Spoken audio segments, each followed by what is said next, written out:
These days, an extra dollar is certainly hard to come by. So when you do have some to spare, how do you prioritize your cash in the way that's best for your future? Should you save or should you invest? Well, here with a 7-step plan of action is Manisha Thakor, co-author of Get Financially Naked. Welcome, Manisha. Great to see you again. Great to see you, Tanya. So let's start with your first step. You say make the minimum required debt payments on all of your outstanding debt. Now, I'm assuming this is just to keep your credit score clean, right?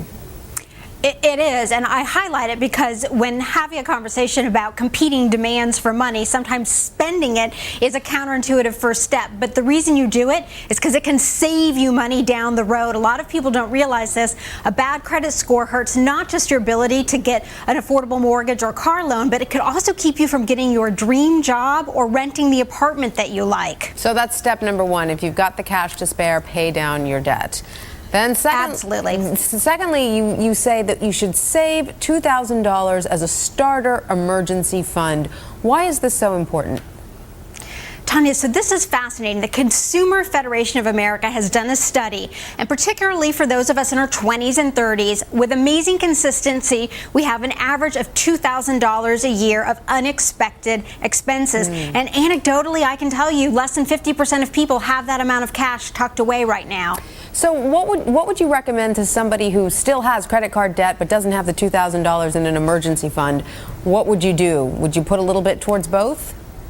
Right, so it's a proverbial chicken and the egg question. Yeah. I personally think you want to first save the $2,000. My experience is it's like dieting or exercise. You've just got to get out there and start doing some of it. Right. Start that $2,000 and then move on, and we'll talk about that in other steps. Okay, great. Now, step number 3, that, I know you said make the minimum required debt payments in step 1, but should people consider having a starter emergency fund even if they have the outstanding debt?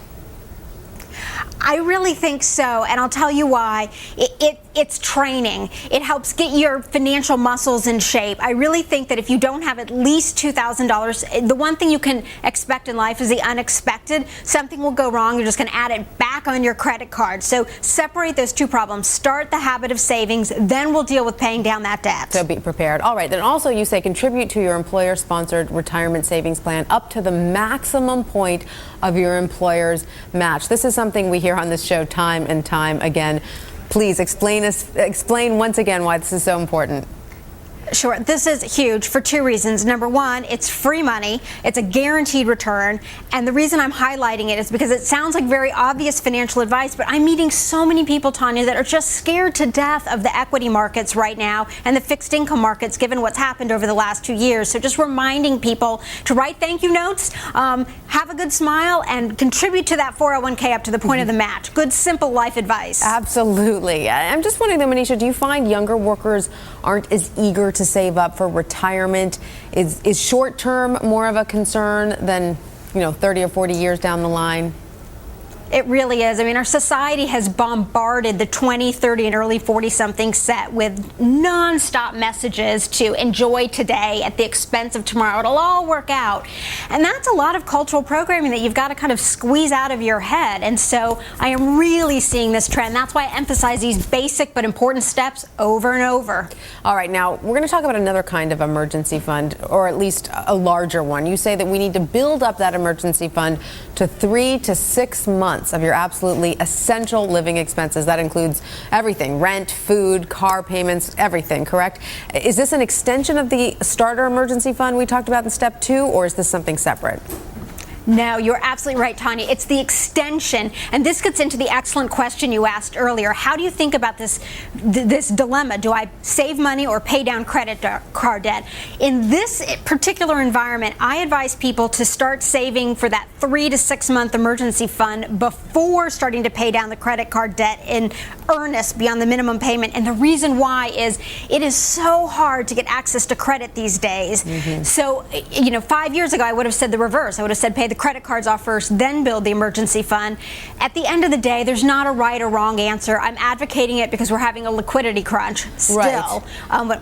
And in this 3 to 6 month pad, being able to pay all your expenses, I mean, is that assuming that you might lose your job, which is something that everyone has to be prepared for these days?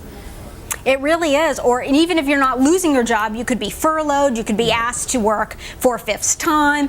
And people will often say, do I do 3 or do I do 6? If you're in a 2-income secure household, you can aim for 3. If you're in a single household with 1 income, or one of you is in financial services or some of these other areas where layoffs have been prevalent, you want to aim towards 6. All right, great advice. Now, 5th step to prioritizing your cash is if you have any credit card debt, pay more than your monthly minimum payment. All right, so this is if you have cash left after the minimum payments, after the $2,000 emergency fund, after the 401k, and the 3 to 6 month emergency fund. So this is if you're in really good shape. Yeah, after all of that, if you're lucky enough to be swimming in cash, what do? If your credit card debt is $5,000 or less, pay an extra $50 a month every month above the minimum monthly payment. If your credit card debt is between $5,000 and $10,000, add an extra $100 a month. And if it's above $10,000, add an extra $150 a month. Depending on your interest rate, if you do that, you'll have that debt paid down in 3 to 5 years. And if you need extra help, my favorite book on this subject is Gene Chatsky's wonderful book, Pay It Down. All right. And now, quickly, because we don't have a lot of time, but if you're ready to buy a home, it's time to save for a down payment, you say. Now, you also want to keep saving for your retirement, right? So...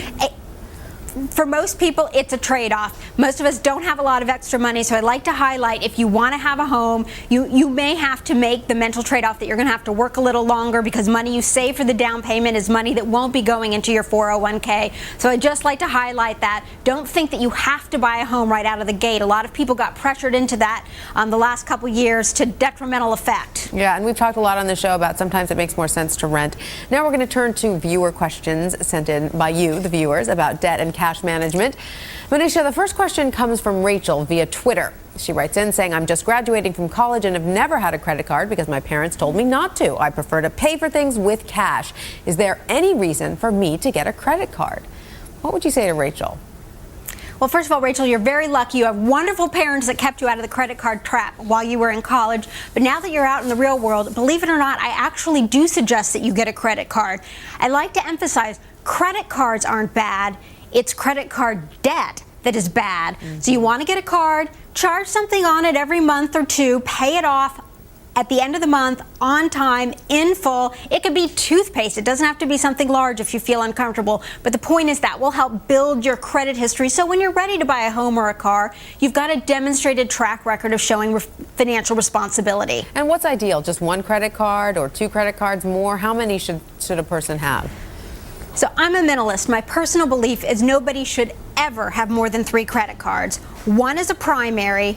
2, if you absolutely want to have a backup, say your primary is an American Express or a Discover card and you want to have a MasterCard or a Visa as a backup. And then the only reason to have a 3rd card would be if you have business expenses that you want to keep separate for ease of accounting purposes. Right. Makes total sense. All right. Our second question of the day comes from Gavin. He sends us his question via Facebook. How does the opt-out feature of the new Credit Card Act work? Can you keep your existing interest rate forever? A lot of confusion over the new Credit Card Act, a lot of changes going on to people's credit cards. You get letters from them and a lot of fine print. So maybe you can help Gavin make some sense of this one. Sure. Well, Gavin is not alone. Looking at it, it made my head spin. The Credit Card Act is taking effect in 2 different pieces. The first piece happened in August, and this is the part that Gavin's talking about. Had 3 components. We now get 45 days notice before rate hikes. We have to get our bills 21 days in advance. And we have to have the option to opt out of a rate increase. Unfortunately, that does not mean that you get to keep using your card at the old lower interest rate. What it means is you have the right to say, no, thank you, I don't want to pay 22% interest. I'm going to continue. I'm not going to charge anything further, and I'm going to pay off my existing debt at a lower rate. In a way, it's a gift. It's kind of a kick in the tushy to start paying that debt off. Do you still get to pay it off every month, though? It's the same schedule. Yeah, you can continue to pay it off at the existing rate, but you don't want to add on any new charges. That's the kicker that people are getting confused about. All right, makes sense. All right, so Katrina writes in, I am totally into electronic banking. I don't use checks and I pay for everything through either online bill pay or with my debit card. What's the best way to keep track of my cash? Katrina is certainly, she's got her finger on the pulse of the future there. I have to say I do a lot of the same thing, a lot of online bill pay, which is very convenient. But you're right, you don't have the sort of the physical record that you do with your checkbook. It's true. And so there are really two solutions. Some people really are tactile. And so I like to point out that even though you're engaging in a lot of your transactions online, there's no reason you can't pull out that trusty old-fashioned checkbook ledger and literally write down when you make an ATM withdrawal or write down when you make an automated transfer payment. If you're more tech savvy, there are wonderful tools online. Quicken, of course, is the classic, my personal favorite online. Other great resources that are starting to get more buzz, mint.com, Just Thrive, or other wonderful places that you can go and aggregate all of your information to track your budget and your expenses and your cash flow online. Absolutely. We hear a lot about those sites on the show. Mint is a really popular one. All right. Here's another Facebook question, this one from Jordan. I'm drowning in credit card debt. I earn $50,000 a year and have $40,000 in credit card debt. I'm upside down in my mortgage and have a car payment.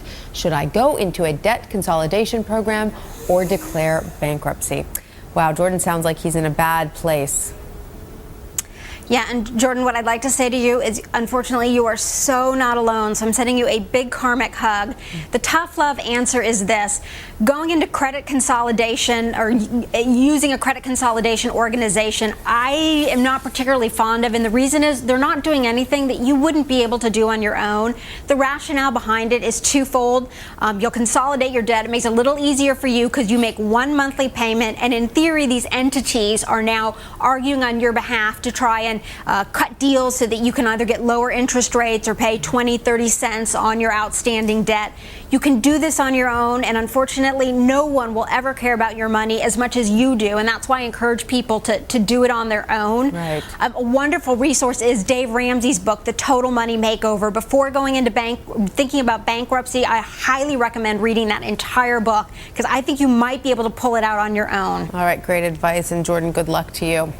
All right, the last viewer question of the day comes from Tiffany. She writes, I was just notified that my credit limit has been cut in half and my interest rate is going up to prime plus 18%, and I've never been late on any bills, not even my cable bill. What is going on? We hear this one a lot, actually, Manisha. Yeah, Tiffany, welcome to the other half of the Credit Card Act. It's going into effect in February of 2010, and it's going to put some serious limitations on credit card companies' ability to raise interest rates, so they're doing it to us all now. On one hand, I understand credit card companies are in the business of making profits, and so they're trying to protect their bottom line. This is not about you personally, and as with the very first question, what I'd say, it's actually a gift from above. It's a good chance for you to take a look at that credit card debt and see if you can get rid of it. Credit cards, not bad. Credit card debt, really bad. All right, Manisha, thank you very much for answering our viewer questions so expertly. All right, remember to go to our website at abcnews.com/business and ask Good Money's team of personal finance experts your questions. ABC News Now, good to know.